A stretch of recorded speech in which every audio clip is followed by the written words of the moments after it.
गेल्या 2 दशकामध्ये अशोक खरात यानं अनेक मोठमोठ्या लोकांना आपल्या शक्तींद्वारे प्रभावित केलं होतं. त्याच्याकडे दैवी शक्ती असल्याचं तो नेहमी सांगत असे. मात्र हे करताना तो अनेक पूजाविधी करायला लावत असे. तर हे पूजाविधी नेमके कोणते? महिला त्याच्या इतक्या आहारी का जात होत्या? आणि मोठमोठे नेते सुद्धा त्याला का भुलत होते? हे आपण जाणून घेऊया मयुरेश दीक्षित यांच्याकडून. दीक्षितजी, काय होतं त्याच्या या पूजाविधींमध्ये, जो ह्या वेगवेगळ्या अघोरी पूजा करत होता, ज्यामध्ये पहिल्यांदा तो त्रयोग पूजा आणि अणुभद्र पूजा करत होता? असं आहे, सनातन धर्मामध्ये अनेक प्रकारच्या पूजा पद्धती आहे. त्याची गणना नाही होऊ शकत, की हे जे त्यांनी नावं ठेवलेले अणुभद्र किंवा त्रयोग पूजा वगैरे, ही क्रिएटेड त्यांची स्वतःची बनवलेली पूजा पद्धती आहे.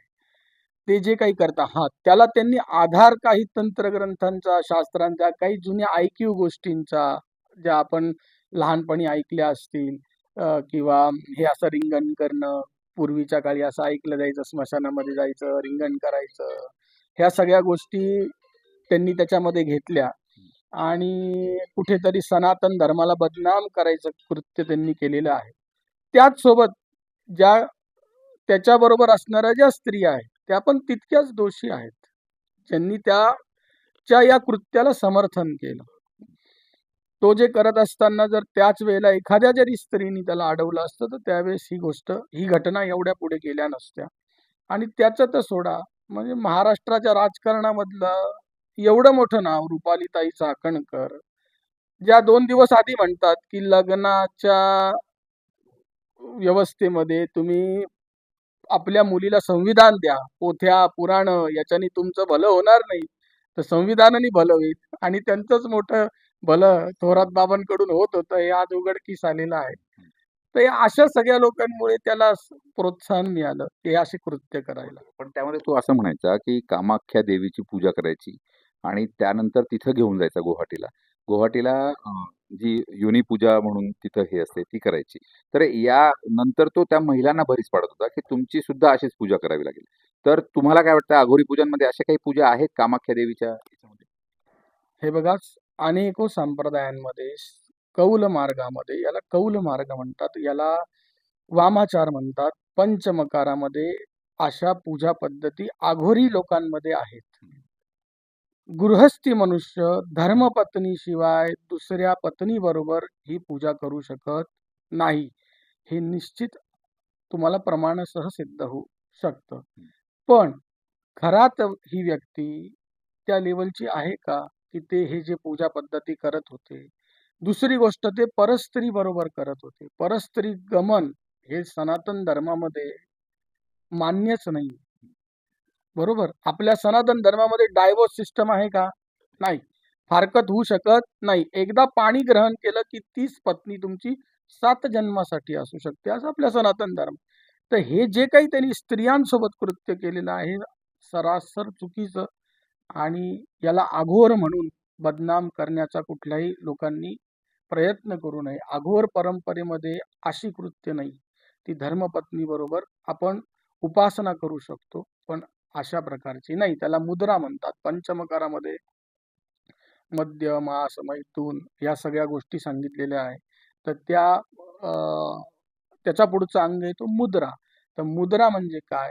तर हे पंचमकारातून जर समजून घेतलं, तर त्याचे अनेक प्रकार सांगितलेले आहेत. त्याच्या बदल्यात काही द्रव्य आहे.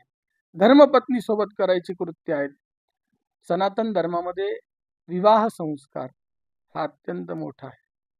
विवाह झाल्यानंतर त्याच्यामध्ये ज्या कृती करतो आपण, गर्भाधान संस्कार आहेत, तर हे सगळे त्याचेच अंग आहेत लघु प्रमाणामध्ये. खरातांनी जे केलं आहे, हे मनमानी, अत्यंत, याला बलात्कारच म्हणता येईल. बाकी दुसऱ्या प्रकारे काही नाही. पण तो दोघांच्या इच्छेने झालेला बलात्कार आहे, स्त्री आणि खरात जी समोर आहे ती. बरोबर. पण यामुळे काही खरात निर्दोष होतो असं नाही. खरात सुद्धा तेवढ्याच चुकीचा आहे. महिला सुद्धा तेवढ्याच चुकीच्या आहे. अघोर व्यभिचार आपण याला म्हणू शकतो एक प्रकारचा. व्यभिचार, अघोर व्यभिचार अघोर व्यभिचार आपण म्हणू शकतो. पण यामध्ये अजून बळी देण्याचं पण त्याने काही ठिकाणी केलेलं आहे असं म्हटलं जातंय. कामाख्याच्या मागच्या बाजूला बगलामुखी देवीच्या ठिकाणी तो बळी पण देत होता असं आम्ही ऐकलं.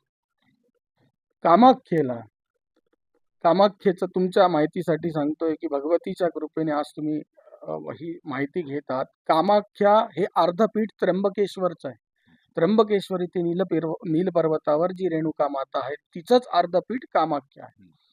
तिला अर्पण काय करायला लावलेलं आहे? काम, क्रोध, लोभ, मोह, मद, मत्सर याचे बळी द्यायचे, ना की एखाद्या पशुचे बळी. ते पशुचे बळी द्यायची परंपरा त्या काळात ते तसे ऋषी होते जे करत होते. ऋषींना जात धर्म, जात तर आपल्याकडे इंग्रजांच्या काळात आली, पूर्वी जातीही नव्हत्या. धर्म आचरण, धर्म जो होता हा वर्ण व्यवस्थेवरती होता. तर त्या काळात चारही वर्णाच्या वरती श्रेष्ठ हे ऋषी होते. ते त्या 4 वर्णाचे नियम ठरवायचे. त्यांनी काही उपासना पद्धती केल्या, त्या अपभ्रंश करून आज आपल्या समोर मांडण्यात येत आहेत. तर त्याच्या माध्यमातून हे असं लोकांना फसवणं, अशी कृत्य करणं आणि ज्योतिषशास्त्राचा थोडासा गैरवापर करणे. म्हणजे एखाद्या स्त्रीच्या कुंडलीमध्ये शुक्र नीचेचा असेल किंवा शुक्र मंगळाची युती असेल तर ती सप्तमात असेल तर ती स्त्री वासनेच्या अधीन असते. हे सगळं ज्योतिषशास्त्रामध्ये लिहिलेलं आहे. तर त्याचा गैरफायदा घेऊन स्त्रीला फसवायचं हे अत्यंत चुकीचं. हे या पापाला शिक्षा मला नाही वाटत की आपण एक्सप्लेन करू शकतो. सनातन धर्माचा प्रॉब्लेमच हा आहे योगेशजी, की अन्य धर्मामध्ये जागेवर शिक्षा त्या लोकांना द्यायला लावलेली आहे आणि सनातन धर्मामध्ये परमेश्वर शिक्षा देतो. आपल्याला नाही सांगितलेलं सरतन से जुदा, यांचे गळे कापा, रक्त अर्पण करा. परमेश्वराने आपल्या ऋषींनी ग्रंथ लिहिले, त्याच्यात त्यांनी नियम सांगितले की जर तू अशा नियमामध्ये राहिला तर तुला याचं फळ मिळेल. तू असं राहाच, हेच कर असं सांगितलेलं नाही. हे कुठेही सांगितलेलं नाही. पण तुम्ही जर त्या नियमात राहिले तर कुठेतरी तुम्हाला त्याचा फायदा होतो. तुम्ही सकाळी पहाटे 5 वाजता उठले तर फायदा तुम्हाला होणार आहे का दुसऱ्याला होणार? तसंच त्याचे नियम सांगितलेले की पूजा विधीमध्ये शुचिर्भूत राहावं, काय काय करावं, शुद्ध वस्त्र नेसावं, रेशमी वस्त्र नेसावं, हे सगळं त्याच्यामध्ये सांगितलंय. तसंच तंत्रामध्ये काही नियम सांगितलेले, काय काय व्हायचं, काय काय नाही व्हायचं. मॅक्स मुलर तुम्ही नाव ऐकलेलंच असेल. यांनी मनुस्मृतीतही छेडछाड केली, यांनी अनेक पौराणिक ग्रंथांमध्ये पण छेडछाड केली आणि आता काही बुक जिथे पुस्तकांचं मुद्रण होतं तिथे बरेचसे श्लोकांमध्ये बदल होतोय. त्यात काही आपल्या नाशिकच्या संदर्भात पण अपवाद आहेत. जुन्या ग्रंथातले श्लोक वेगळे, हे श्लोक वेगळे. या सगळ्याचा थोरातांनी त्या खरातांनी चांगला अभ्यास केलेला आहे आणि याचा त्यांनी गैरफायदा पूर्णपणे उचलला. सिद्धी मिळाली पण आता तिचा दुरुपयोग केला की ती शिक्षा तुम्हाला मिळते, ती सिद्धी उलटते असंही म्हटलं जातं. तुम्ही म्हटलात की परमेश्वर शिक्षा देतो. आता ती शिक्षा सुरू झाली. 100% त्यांच्यासोबत जे आपल्याला पुरोगामी सेक्युलर असे म्हणतात त्या सगळ्यांचेच दिवस भरले असं एकंदरीत दिसायला मिळत आहे. म्हणजे आपण म्हणतो ना की परमेश्वराच्या काठीचा आवाज येत नाही, तो तुमच्या माध्यमातून यायला दिसतोय, पत्रकारांच्या माध्यमातून. तो निश्चितच आवाज आता पूर्ण महाराष्ट्रभर, महाराष्ट्राच्या बाहेरही चाललाय की हे सगळं सनातन धर्माच्या नावावर चाललेलं थोतांड कुठेतरी थांबवा आणि गैरफायदा लोकांचा जे उचलतायत त्यांच्यावर निश्चित कारवाई करा. एकूणच खरातांची पूजा विधी, त्यांचे श्राद्ध, त्यांचे विधी आणि त्याच्या पूजा याबाबत स्पष्टीकरण महाराजांनी दिलंच आहे. मात्र प्रत्येक भाविकांना काळजी घेणं गरजेचं आहे की श्रद्धा ही केवळ श्रद्धा असावी, ती अंधश्रद्धा असू नये. अन्यथा येणाऱ्या काळात असे बाबा अजून निर्माण होतील आणि ते याच पद्धतीनं फसवण्याची परंपरा सुरू ठेवतील. व्हिडिओ जर्नलिस्ट सोनू भिडेसह योगेश खरे, झी मीडिया, नाशिक.